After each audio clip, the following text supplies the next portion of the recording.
he has so many behavioral problems because people who've lived on the streets like that, my kids, my caseload, they lived and died by their wits and by their fits. And Mhm. so Charles, when he gets to Montana, he still doesn't feel safe.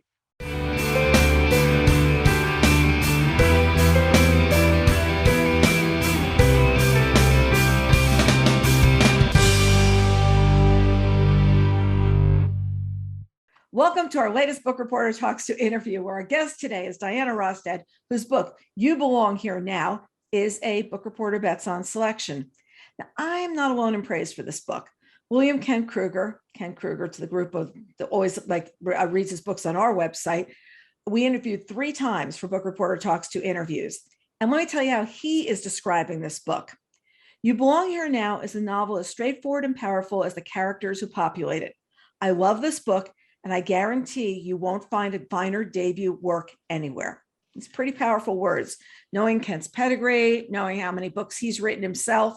So I think that's lovely. And with that praise in mind, welcome, Dianna. Thank you for having me, Carol. I'm so glad we finally are getting to do this. We were all both in different places and we couldn't get this coordinated as soon as the book came out. So let's start with you telling us about You Belong Here Now. Sure. The story is set in 1925 Montana, and it begins when these 3 brave kids from New York take the orphan train headed west. And they end up mysteriously, and I'm not going to tell you how, they end up on a cattle ranch in Montana with Nara, who's 33 years old. She's brisk and she's hardened, and she's had to scrub away every bit of her femininity to rise up in a male-dominated world. She really wants to run her father's cattle operation. So when she sees these kids, she wants nothing to do with them. She doesn't want to end up, wiping noses and making sandwiches. So she works them without mercy, hoping they'll run off. But they don't. They buck up and they show a lot of spirit. And, unfortunately, they do find out something kind of startling about one of the orphans. And so the family, in order to save these kids and keep them, they do something really rather unthinkable. Mm-hmm. And it's such a well done story, because that's not what you're thinking. You're thinking it's just about the kids and finding their way into this family, but then all these things happen along the way. You started writing this book a while ago, and what inspired you to write it, and how close is what we're seeing now to where the book was then? Oh, goodness. I first came across this whole idea of this orphan train back in 2007. I was reading an online article and I'm like, whoa, wait a minute. I've never heard of this before. I was astounded. And so I got to researching it, and, all these photos from these kids from the 1920s, sort of, hanging out of trains and in train windows, and they were all lined up on platforms, and they had this look of hope and determination in their eyes. And it reminded me of the kids on my caseload. I used to have a caseload of youthful offenders, and simply put, it was my job to get them one. And they shared the same backgrounds with these kids from the streets that, got on these orphan trains and headed west. My kids were in gangs, they were in gangs. They lived off the streets, they lived by their wits. And, when they came to me in the youth authority wanting to be in my program, they were determined to, leave their old life behind and start anew. And they were always so hopeful. And it reminded me of those kids, the same kind of population. And I really felt like I was the right person to tell that story. I just didn't know where to set it. I was living in Texas at the time, and my dad comes to Christmas and he brings all of these amazing photos from Montana, the old family ranches, and everybody's running around in boots. And, I asked my dad, I said, what's up with all these boots, Dad? And he says, it's gumbo mud. And he says, the farther you walk, the taller you got. And that was sort of the inspiration. And, my father was just amazing. He helped me the entire way, editorial, you name it. We argued over whether butane was in 1925. And, he was just a great editor and helped me with all the, old cars and things and stuff. So yeah. All the little details that make it work. Yeah. So you grew up in Eastern Washington. Is that where you grew up?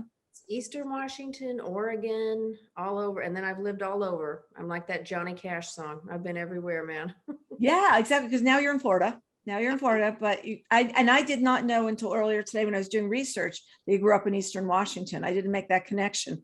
Now, did you live in Montana at any point? No, my dad's family comes from Montana. Okay. So we've got a lot of family members back there. I mean, And yeah.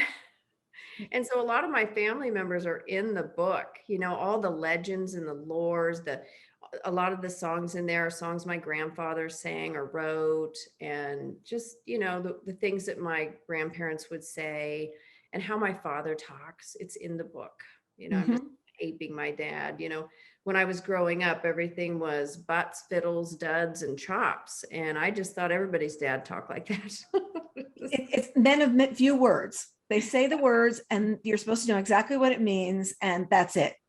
Oh yeah, he'd come into our room in the morning and say, "Get your butts up out of bed, go brush your chops, and come in here and get some victuals." And I'd be like, "Okay." That's the way everybody's father talks to them. Isn't that the way it is? Yeah. What do you love about Montana? I mean, to me, it would be the big sky. I've never been there. It's one of those places I'm dying to go. There's this big joke in the family that I really want, like the ranch that's on Yellowstone on the show, just because I want to say, let's take the chopper instead of driving. I just want to have those words come out of my mouth. I love that show. It's coming back. What is it? November? I think November 7th. Yeah, something like that. 4th, 7th. Something like that. I think Montana is just so mysterious because it's still very wild. There's so much of it, especially Glacier Park and, even the eastern side, it's, you have these white flat top mountains, you have grizzly bears out there. Well, you have a few left. I guess a lady was attacked and killed recently in Montana by a grizzly. So no laughing matter, but just, I was really drawn in by those old photos, and I'll show you some of them actually. Oh, that'd be great. Here's my dad. I don't know if you guys can see this. Oh yeah. Oh, look at him with his little boots on. I know, and they're giant too, and there's chickens there in the background. And here's another one of, I got to make sure I get this right. They're just sitting on that porch with their boots on. Wow. That's back in the 20s.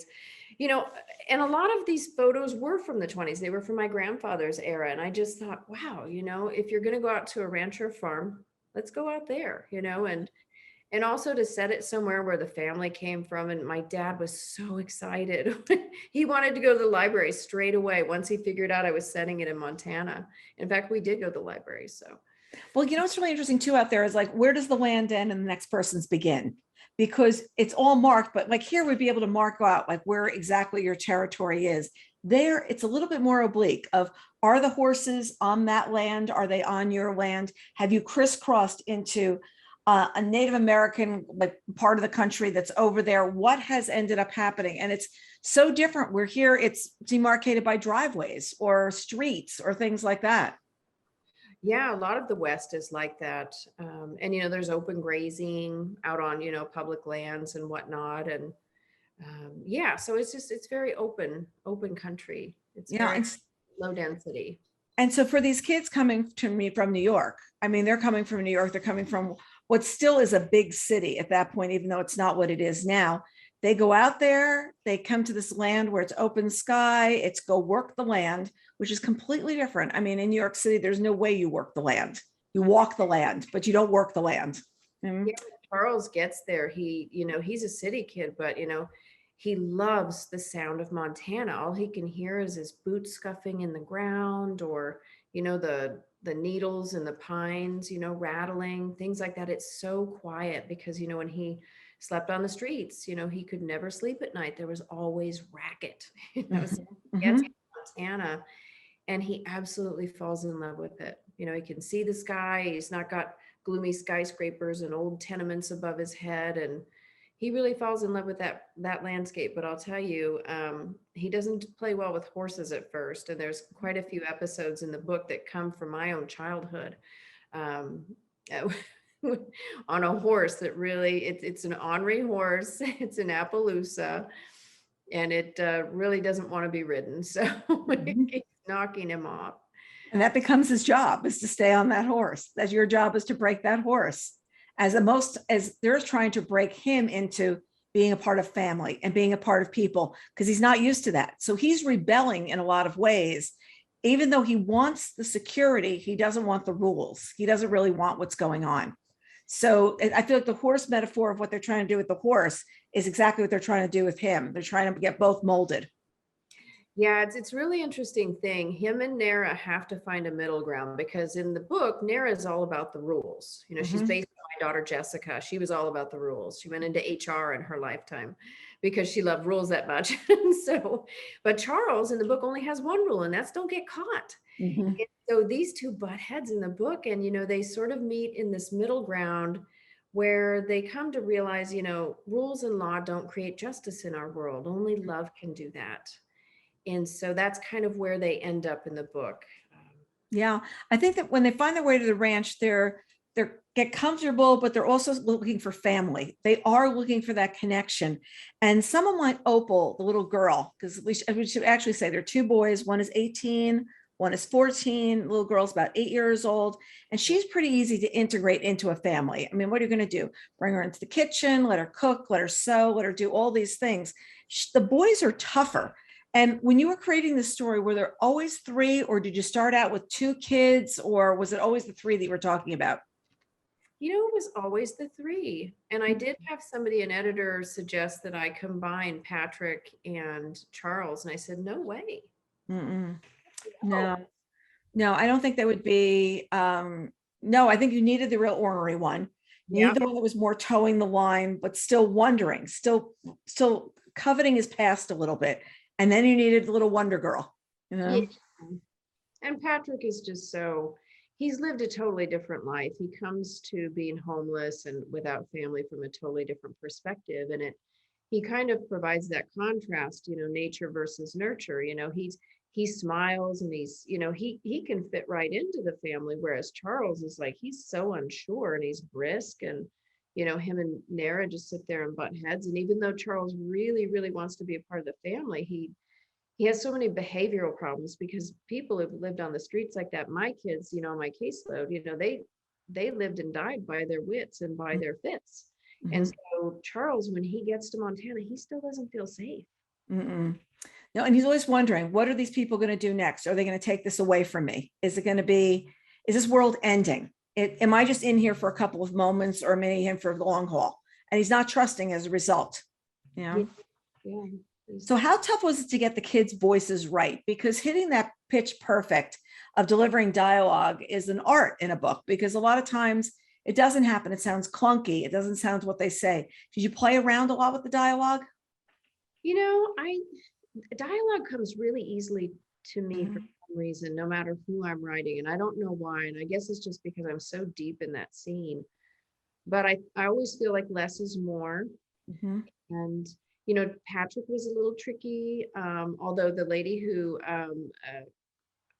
what was her name, Courtney Patterson, I'm so sorry, Courtney Patterson, who does the audible version, the narrator of the book, does a fabulous Patrick in the book, just as I would have imagined it. So yeah, it just came to me. It It came really. to you, and that was just like, right there.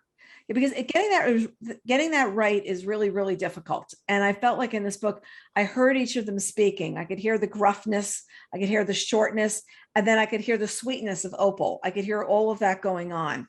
And well, Nara's not thrilled to have the boys there on the ranch. She feels they're going to usurp her role. She, at the same time, realizes, wait a second, they can help here.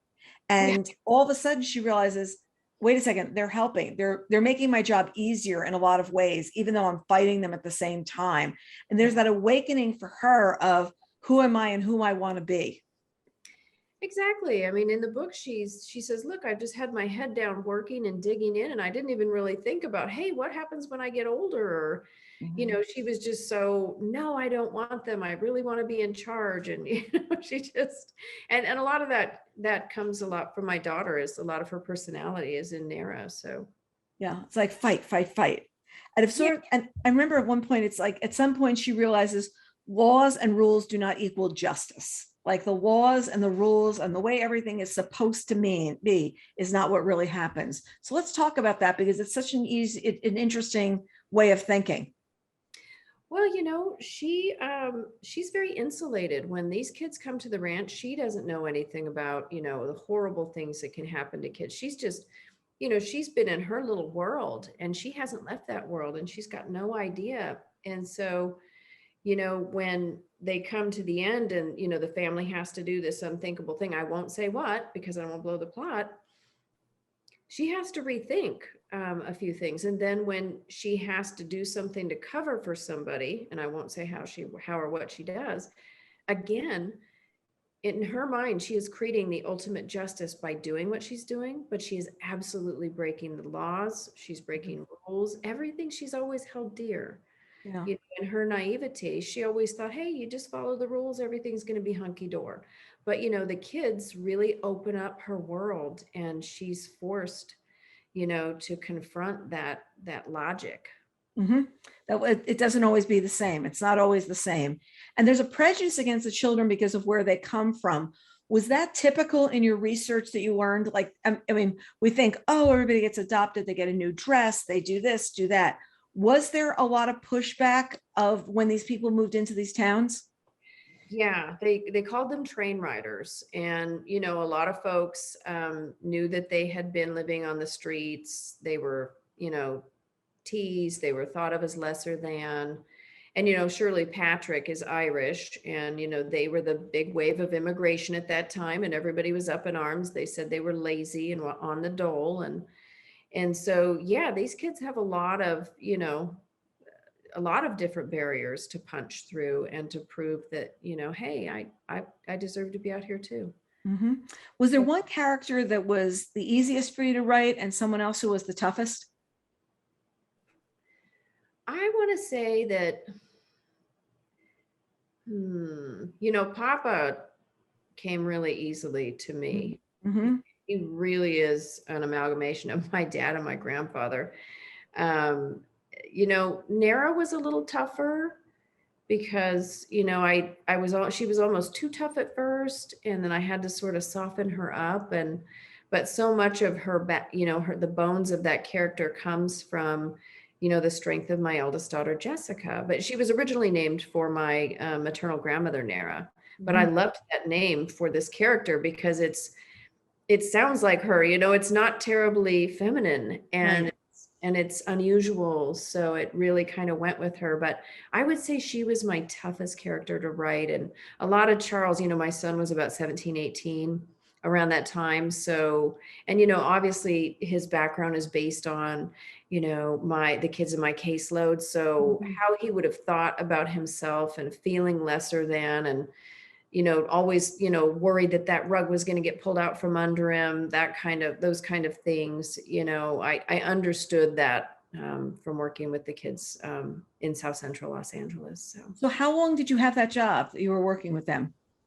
Just a year and a half. And then we did a sort of what would you say, their at-risk youth program in Ventura, California.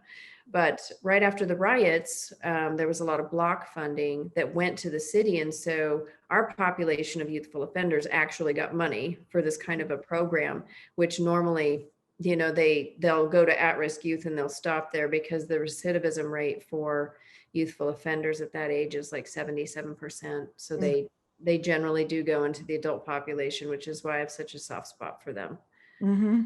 Yeah, because you realize you could tell while you were writing these kids, there's this tender way of writing about them because they know they're living on the edge at every moment. I mean, at the beginning, they decide to jump off the train together because they realize they're coming to the end of the line and it's really good chance they're not going to get picked. They're not going to get adopted. So they jump off the train and say, we're better off with our own odds, then they'll just send us back to New York. And we don't want to have that happen. Yeah. So they're kind of plucky.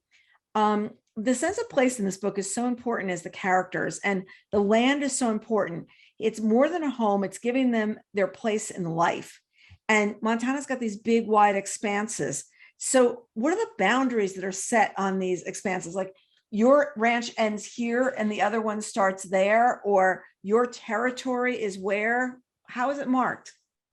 It's usually marked out in big squares. If when you look at how things are surveyed, they're usually, big block squares.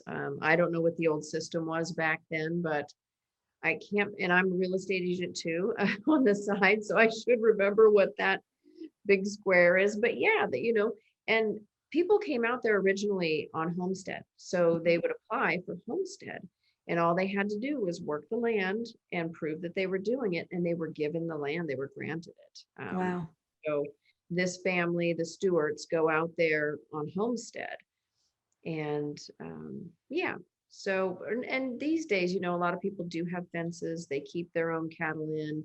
Mhm. They do want to keep predators out. So there is a lot of fencing out there these days. But back then it had just begun. And there was always the problems that, whenever a system changes, there's going to be, people start butting heads. Yeah, like what's going on here? Right. And horses are such a big part of this book. Do you ride? And have you ridden for your whole life? I did when I was younger, and we had a terrible accident. We were out on the Hermiston Trail, and there was about 6 of us, and all the horses threw their riders when I was about 12. Wow. I got the wind knocked out of me, and 3 of them went to the hospital. So we didn't ride after that. But I was recently in Utah, and my good friend Lisa put me on a horse again because from that moment, when I was younger, I wasn't afraid of them. I'd be out in the middle of the field, they'd come running by, want to get bit by a horsefly. There's no big deal. But from that moment, I was kind of phobic, I suppose. But she did put me back on a horse recently this summer in Utah. So. Yeah, we even went where there were trail horses. I'll never forget this. It was with one of my girlfriends, and somehow, like, we were all supposed to just follow the other horse's tail. Like, that's all you have to do. I mean, this is like baby horseback riding, a baby horseback riding. And all of a sudden I turn around and my friend Jody behind me is literally in the trees and is leading the entire group. And like, she gets there and she's covered in evergreen branches and covered in whatever. And I was like, I don't understand, like, how did you do that? And it was just really funny because everybody else is on the trail and they're up here someplace and they come in like they have been to war. And we're just like, how did that end up happening? But like, one horse went the wrong way and then everybody followed the tail. It was. They have personalities. Maybe that horse didn't want her on its back, and so it went under a tree knowing that she'd have to get off, which happens to Charles in the book. She comes over, she's like carrying like leaves and branches out of her hair. And she's, how do you look like that? She turned around, she's, how do you look like that? She said, didn't you go through the trees? And we're like, no, there was a little trail, like the groom trail right down here is pretty wide. It's really funny. Really, really funny. So also they're blue horses. Tell us about blue horses, because I'd never heard about that before. So, right. So when I was, looking into all the flora and fauna that existed in 1925 Montana, in this part of Montana, I discovered these wild horses and I was like, whoa. And I saw this picture of a wild blue roan. And I'm like, I never knew they came in that color. It's basically a black and white speckle, and it looks blue in certain lights. And so they call them blue roans. And they're just, they're something straight out of Hollywood. They're so beautiful. So I knew immediately, okay, this horse has to be in my book. And yeah, so, and I just actually have become very involved in the wild horse movement as well. I'm getting together a coalition of all the organizations and all the big players because they all act in their own small separate ways and they do so much good, but I'm trying to get something together so we can walk about 20,000 letters and slap them on Biden's desk and say, look, you got to stop these roundups. You've got to stop. And it's the roundups, but it's also, we've spent a lot of time on the Outer Banks, and there were horse populations that are out on the Outer Banks, these Mustangs.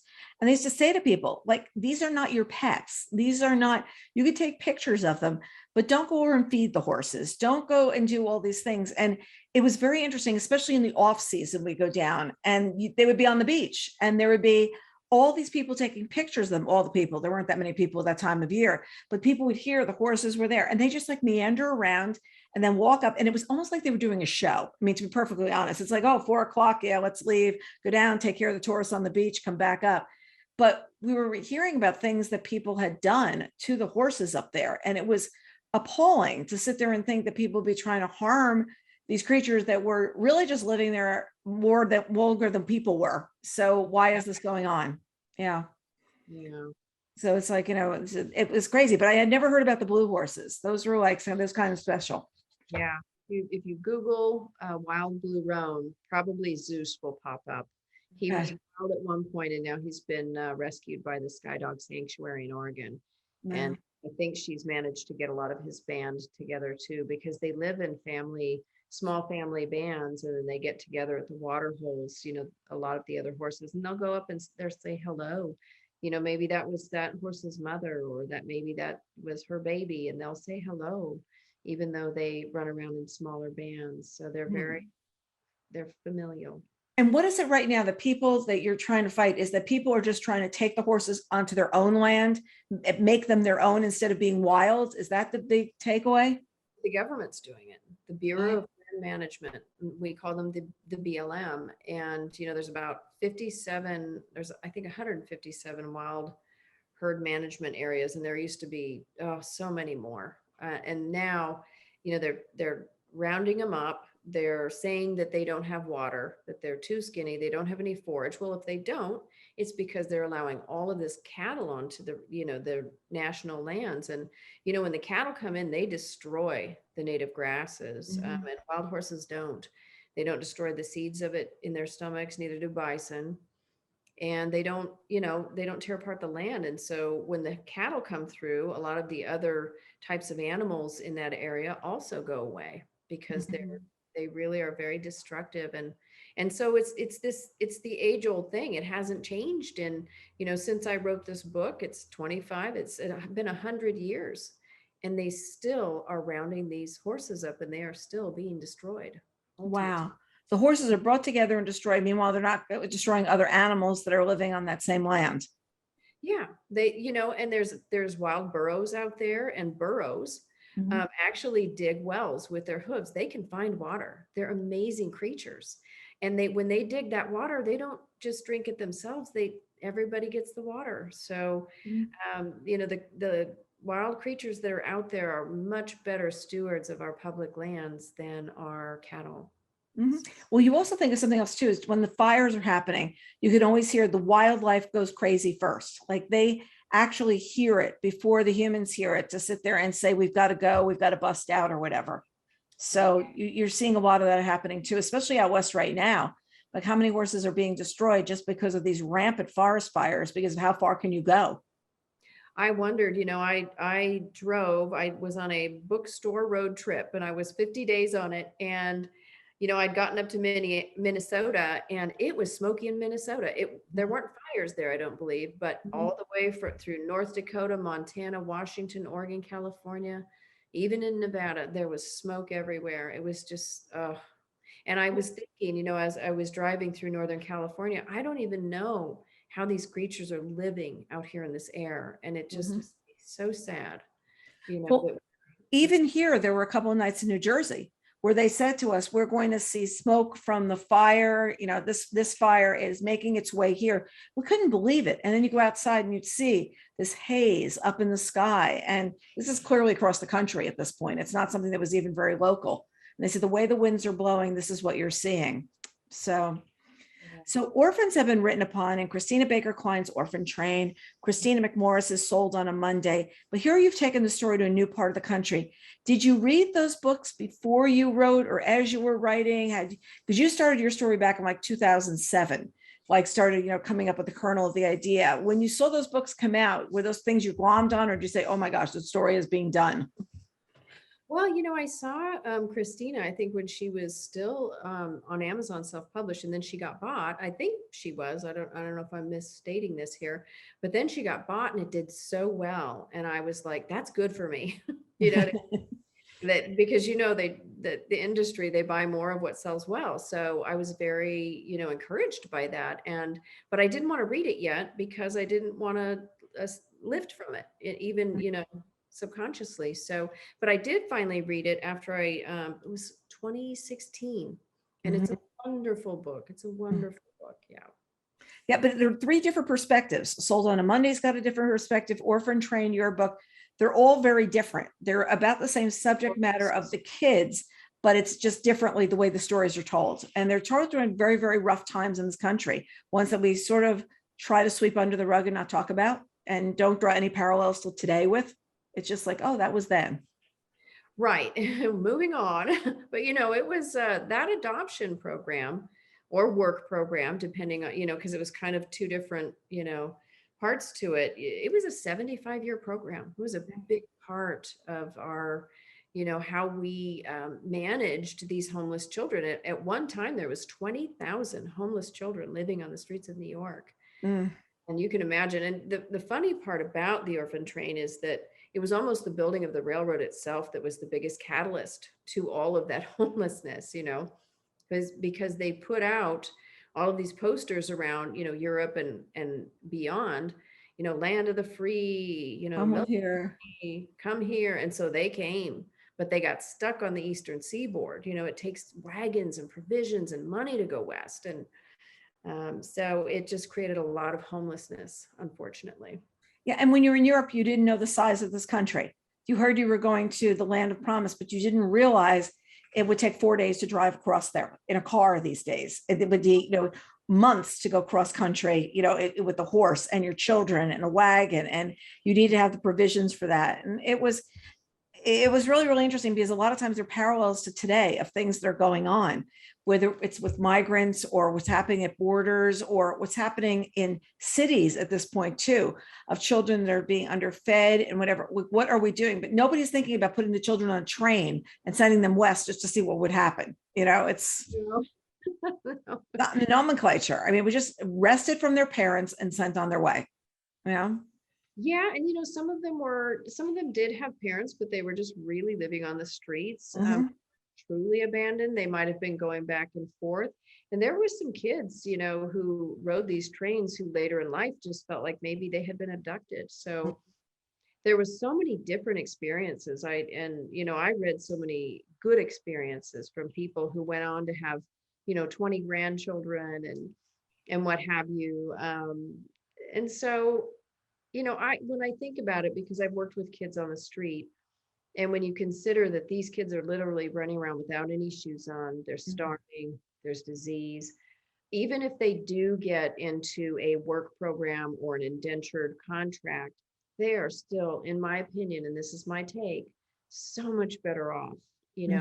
They're learning a trade, learning how to farm and ranch than they are, dying on the streets, or worse, the little girls being, brought into God only knows what. And so, my take on it was, this was a good thing, and we couldn't do it today. Obviously. But, the current, foster care program has, problems all of its own. For instance, most of the victims of sex trafficking are coming from our foster care system. Wow. We're literally targeting foster care kids. When they age out or before? Before. Yeah. So they're bringing them into homes where they say they're going to provide X, and all of a sudden they're all gone. They're on the road and they've taken the child with them. Well, they have these, I think they have spotters, and those are younger kids. They look for them in malls and they have pimps, and they sort of groom these kids and make them feel like, oh, we love you. We're going to give you these clothes. We're going to take care of you. And then pretty soon they're hooked on drugs. And then pretty soon, to do the drugs, you need to do this. And that's sort of the process. And it's really, really awful. It's actually epidemic here in Collier County, Florida. So when your caseload, was it mostly men or boys or girls, or was it mixed? It was mixed. Yeah. Mixed. But I worked in a youth authority that had the only girl population in all of California.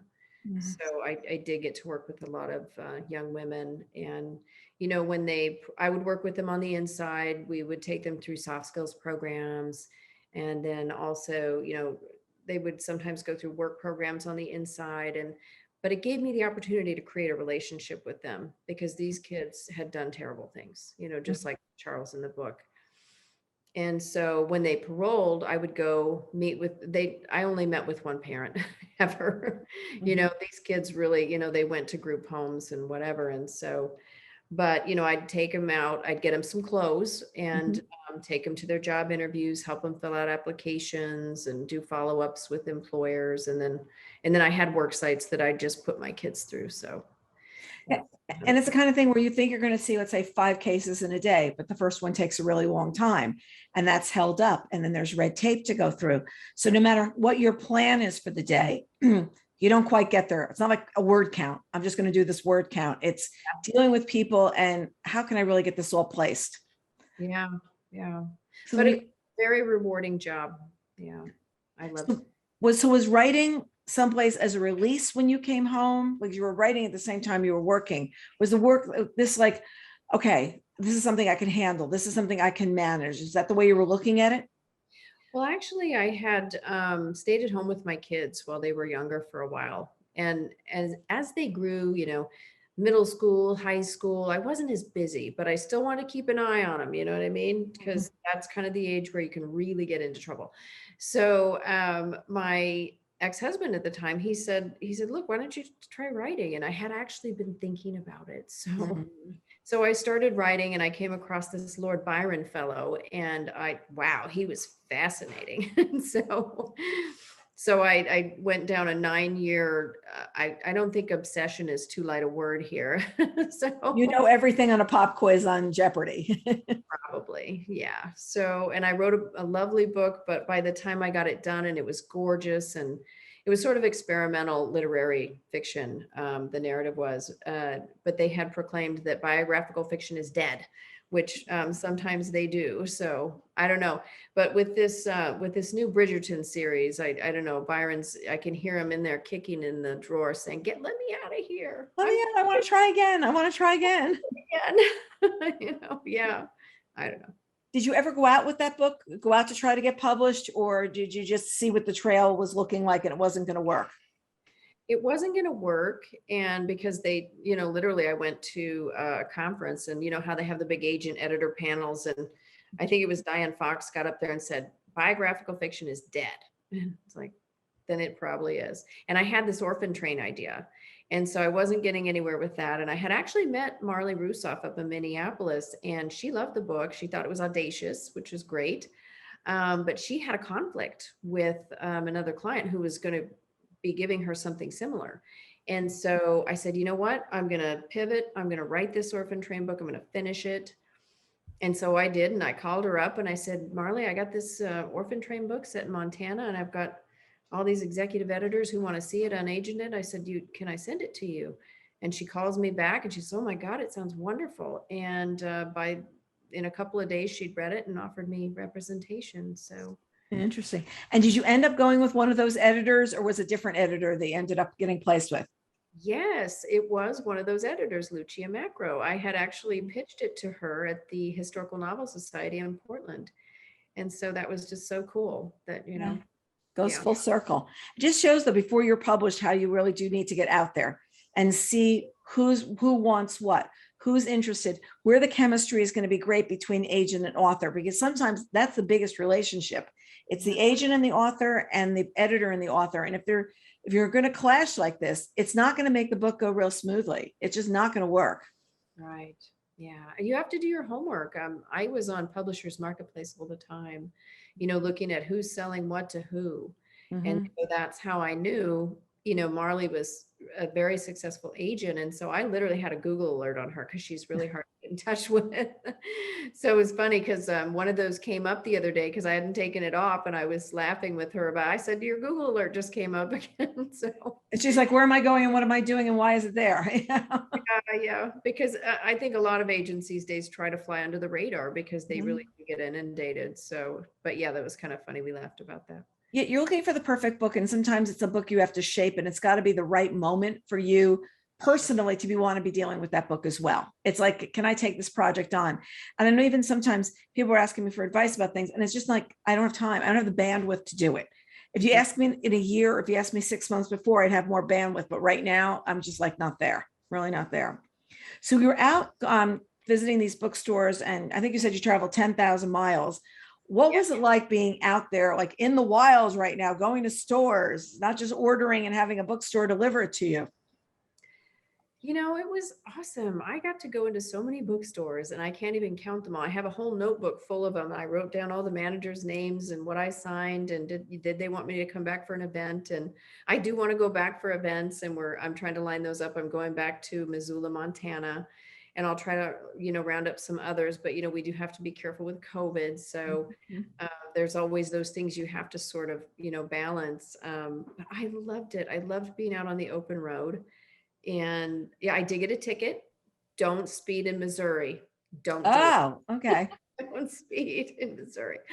So I got a crack in my windshield. I got all the things. I came home with the things that I knew I would, which was one ticket and a crack in my windshield. But And is I'll it true tell you, there's no speed limit in Montana? Is that the one where there is no speed limit? Because it's like, how are they going to patrol? Like somebody said you could just fly there, you know? you can. I can tell you for sure because I was probably doing it. Well, I won't tell you what I was doing through there, but that's posted, I think, at 80. So pretty much that means, just let her rip. Yep. Yep. Just let it go. Yeah. And if Yeah. somebody's hiding behind like a tree, they may not even want to come out and get you. We'll see, you know? So when you go in, you just introduce yourself in the store, you see if they've got the book, you sign the book, talk to them about what's going on. And was that intimidating to go do, or as time went on, it's just like, this is my gig? No, I mean, I figured out, pretty quickly how it should work, for the staff and for everybody there. And, people are just so nice. They're just so glad that you stopped in to say hello. And I had so many neat conversations with people and, they'd take pictures, I'd take pictures. And so I kind of documented on social media the best I could and all my crazy hikes along the way too. So It was yeah, all good. It was all good. It was an adventure. it was an adventure and I hope to do it again. So So was the title always this title, or did you play around with that? Okay. the original title was The Orphan Train, but that was taken. Oh, And so okay. sort of the train to Montana and other, variations, but it wasn't always You Belong Here Now. But, Okay. that gets lifted right from the book. Somebody says that in the book. So I thought, you know what? I'm Go with just gonna that. yeah, go with that. And then Lucia loved it. Marley loved it. So, Played yeah. with it from there. Yeah. And the cover, how much input did you have on the cover? Because we've got the train, we've got the children, we have the little girl looking a little shyly back towards us. Was this always what you're playing around with? Yeah, Harper was wonderful. They really took a lot of my input in the cover. I was so thankful for that. And, I got to create my own title and they got to say yes or no. But yeah, so they were wonderful throughout the whole process. Yeah. That's what we came up with. It's like a perfect cover. And there's a horse in the background. There's definitely a horse. Yeah. Yeah, of course, everybody. The audio was narrated by Courtney Patterson. When you spoke about that earlier, did you help select the narrator? Did you help pick what the narrator you're going to use? I did. And she was my chosen one. And I loved the way she could do a gruff voice, because in the book, Nara will steal a cigarette from time to time with Jim, the ranch hand, and she's just very manly. And so, and there's a lot of male characters in the book as well. So she really worked out well. I'm really happy with it. Have the right voice. Have the right voice. Have you spoken to book groups yet about the book? And what's resonated with them? What's come back to them most of all? I've spoken with one in Montana, which I picked up from my trip through Montana, and also one in Minnesota. And then I've got a couple more on calendar. And honestly, I don't know where they're from, but we'll see. It was cute because in the Montana Book Club, a lot of them wore their cowboy hats, which is awesome. Oh, I love it. I love it. So Yeah. you're doing these virtual book clubs. Do you want to do more of them? Is this something like if listeners are reading the book with their group, just go out to your website and sign up and say you want to do this? Absolutely. There's actually a lot of materials on the website too. There's a reader's guide. There's also a colorized behind the book with photos from my family's ranches in Montana, and just a little bit of behind the book there. So things to get them talking. I think there's a lot to talk about with this book. And there's also the What's Your Dad's Library, which I watched this morning. So now I know who your dad is, a man of few words. Yes. It's like really great. Yeah. So are you working on something new now? Or what's the next project? Like Lord Byron's still in the drawer waiting for his moment. So what's next? Well, it's sort of a True Grit meets The Secret Garden. It's going to be set in 1900 San Francisco, and it's going to be about a young girl who escapes her overprotective family to go find her famous mountain man father and prove she's capable of anything. So that's kind of the log line for the book. So a lot of research. My dad and I are already arguing over the famous mountain man and if he was a real mountain man or not. So I went back and done all my research. So he and I are kind of going back and forth. And I said, Dad, look, he knows how, to the Platte River and to this, to the fort. I said, he got too many details. He had to have been a real guy. So, but yeah, it'll be interesting to see where that comes out at the end there. But it's based on Will Drannon, who wrote just a really iconic book that I picked up in an old bookstore when I was out hunting around with my mother. And it was called 30 Years in the Mountains and Fighting Indians. And I opened this book up and it's got a picture of this guy sitting in a big old buffalo coat, just in a hat and just I'm like, I'm going to write a book about this guy someday. So it's like those moments where you sit there and go, that's it. Let me put it aside. That I'll tool around with and play with later. Yeah. And he has an interesting backstory. He was an orphan. He got on to Kit Carson's brigade in St. Louis, Missouri. He just has a really cool background. So, and I love those orphans. And that's who she's going to go running to find. Well, we look forward to seeing it. We hope it doesn't take you as long as this book did. Not to make detours along the way. It's easier though. I think once you've done one, I think it becomes a little bit easier. It's challenging because you know what the challenges are, but at the same, more than you knew up front.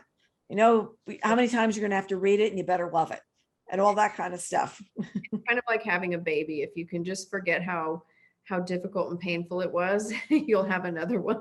That's exactly. If you just wipe that brain of all those sleepless nights before the baby was born instead of after, then you'll really be okay. You'll really be okay. And copy editing. Yes, exactly. And I mean, people often say they have to realize that it's a book that they're going to have to read so many times. You're not just going to write it once. You're going to read it so many times. And then you're going to have to talk about it for so many years. So if you're comfortable with it, if you're not comfortable in the way, and there are a couple of authors have walked away from subject material, they said, I just don't feel like spending the next 5 years of my life writing about this, proofreading it, and talking about it. And what it comes down to, you got to love it. You do have to love it. No. Well, we look forward to seeing it next and falling in love with it as well. So, Carol, yes, Dianna, thank you so much for joining us. We really appreciate it. We appreciate your time. I love being here. Yeah. And readers, look forward to seeing you next time on Book Reporter Talks to. Thanks, everybody.